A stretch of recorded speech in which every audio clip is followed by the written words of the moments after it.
Bharat Ratna academy চ্যানেলে আপনাদের স্বাগত। ডিয়ার ভিউয়ার্স, আজ আমরা আলোচনা করব ভারতবর্ষের সুপ্রিম কোর্ট সম্পর্কে গুরুত্বপূর্ণ কিছু প্রশ্ন উত্তর, যেগুলো চাকরির পরীক্ষায় বারবার এসছে। চলুন শুরু করি। প্রথম প্রশ্ন, স্বাধীন ভারতের সুপ্রিম কোর্ট কবে প্রতিষ্ঠা হয়?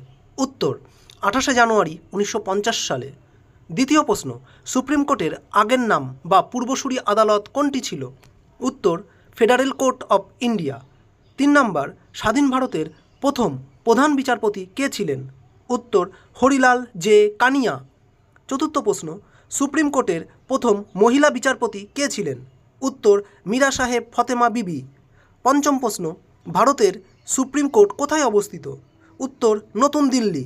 6 নম্বর, কত ধারায় সুপ্রিম কোর্টের প্রতিষ্ঠা ও গঠনের কথা বলা হয়েছে? উত্তর, 124 ধারায়। 7 নম্বর, সুপ্রিম কোর্টের বিচারপতিদের কে নিয়োগ করেন? উত্তর, ভারতের রাষ্ট্রপতি। 8 নম্বর, সুপ্রিম কোর্টের বিচারপতিদের অবসরের বয়স কত?